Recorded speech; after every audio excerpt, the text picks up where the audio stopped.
Hey everyone, this episode's travels bring me to Medellin and Bogota, Colombia, where I'm going to do a round 2 of game hunting. Let's see what we find.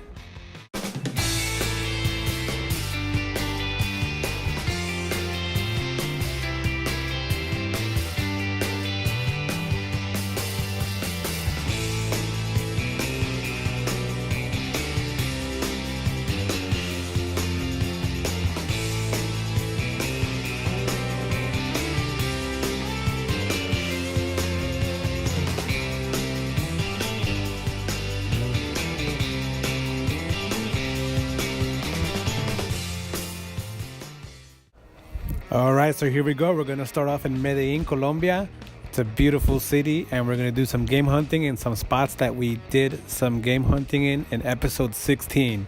It's going to be a little quicker this time, so I'll give you guys a little run through.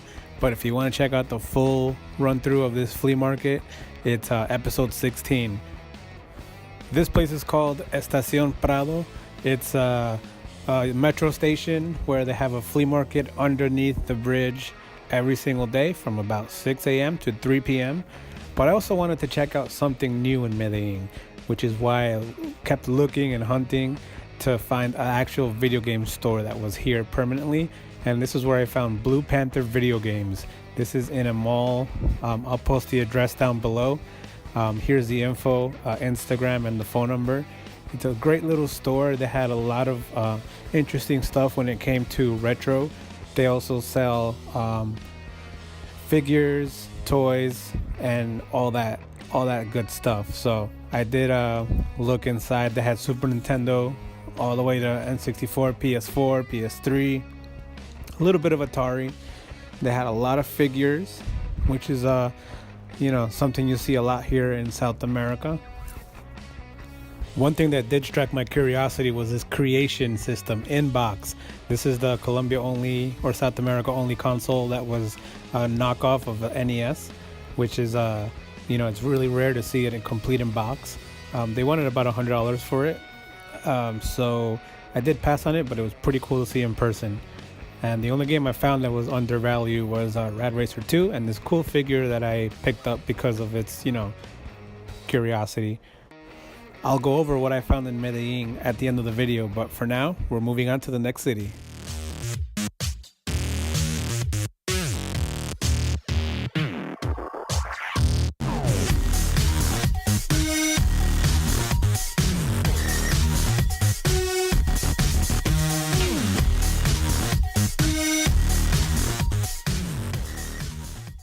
Alright, so I'm back in Bogota, Colombia, and I'm visiting a new place called Smile Games.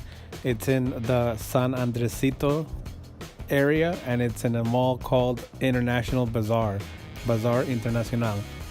First thing this guy shows me is a double player by Acclaim. In complete in box, it's the wireless controllers and a NES 4-score sealed in box. He wanted a little too much for them, but pretty cool to see these in Colombia. As you can see by the shelf, he has a lot of great stuff. He has a lot of expensive titles like these two, Double Dragon 3, which is not that expensive, but he has Mighty Final Fight complete in box for the NES American version, which is it's really odd that it's here in Colombia. So taking a look at it, he does want about $500, which isn't a bad price. I believe this is going for about $750 in the US, but I will pass on it this time because I don't want to spend that much money. But Double Dragon 3 is another great title that he has complete in box. Moving along, he shows me this cool Game Boy keychain. It's the soccer version. And then he pulls out a complete one, a sealed one. So I'm thinking about getting one of these. Not sure which one yet. But he does have a lot of odd stuff like this. You can see he has Wii, Sega Saturn, Sega CD, Wii U, NES, Super Nintendo, Famicom. See that Sega Saturn in the back, the Japanese version. He even has rare stuff like this Pro Golf LCD game. Not really rare, more like odd, and a lot of LCD stuff like this Casio a lot of Casio LCDs down here in South America. You'll find them a lot in Mexico and South America. But as far as what I wanted to buy something that, I can only find here, which is where I started asking him about Nichiman. If you remember a few episodes back, I bought a Nichiman console in box, Colombia only exclusive console, and he's showing me Rambo, which is Contra. This is the most expensive Nichiman game there is, but I ended up buying this 4-in-1 because I love me some multi-carts. I bought that 4-in-1, and I bought the little white Game Boy LCD.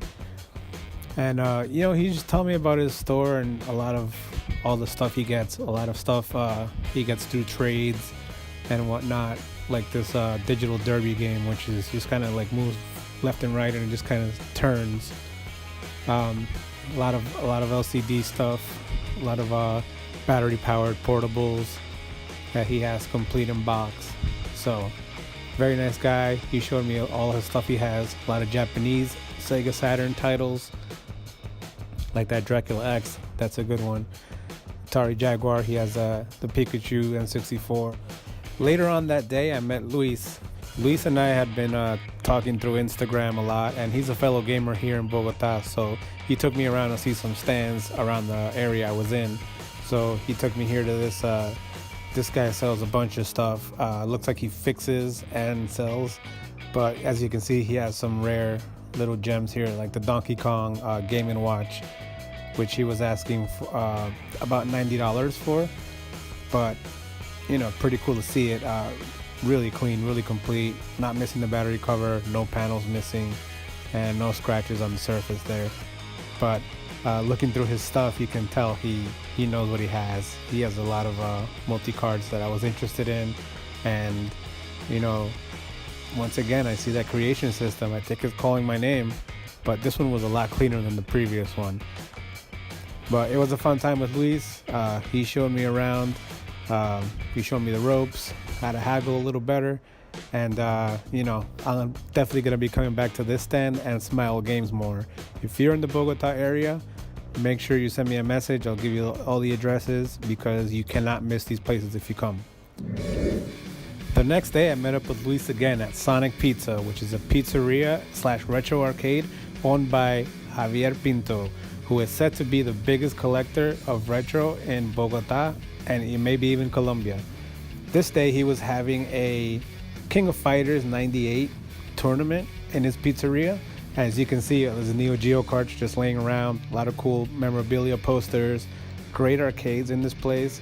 The tournament was going on as I was there, but I went to go check out his other arcades, like this cool MacArthur Enterprises from Bogota, Colombia, that company. They built arcade cabinets. This cool, it's a Galaga arcade, but it's a little smaller than the usual ones we're used to. They take the 200 peso coin. He had a cool N64 display kiosk with the NES in it, so people can play it as they're waiting for their food. Upstairs, he had the Nichiman. It's a really rare cabinet made by Daibutsu out of Colombia. They made the Nichiman console into a cabinet, so it's a multi-game within the arcade game, similar to a Play Choice. And he also had some crazy Chinese ones like the Xiongba. This cabinet is known to be a Chinese cabinet that is a multi. And then he had your usual Shinobi, Street Fighter 2, Mortal Kombat, Killer Instinct, maybe some Japanese ones also. Upstairs was also a tournament area. And aside from all that, there were still arcades upstairs, a lot of great promotional materials all over the restaurant. This guy is a true collector, and look at this tournament. There's a lot of people attending, and he took the time to walk me over to his second restaurant. Aside from Sonic Pizza, he took me to Maxi Pizza, 2 blocks away. Javier is a great guy, and he has a lot of stories about how he acquired all these machines. And here he showed me the another Daibutsu cabinet, and he has Badlands, which is a pretty rare arcade. It's about $3,500 if I'm not mistaken. And he just showed me around Maxi Pizza, his second restaurant. You can see the Game Boy sign right there on the wall. But the surprise he gave us next is amazing. All right, ready? It's ready. Hey guys, I'm here in Bogota, Colombia with Javier Pinto. We're gonna go check out his collection right now. Let's go inside. So we walk over to his personal collection, and Javier has a bunch of amiibos as soon as you come in, and some sort of boneyard / staging area with consoles, controllers, and games. And as soon as you open the door and walk inside, you see his collection, which is probably the most unbelievable collection I've ever seen in my life. And as you can see, he has a ton of stuff. Aside from the 60 plus arcades he has over 8,500 games, over 300 consoles, over 1,000 portable games, and over 1,000 accessories. And we're going to check it all out.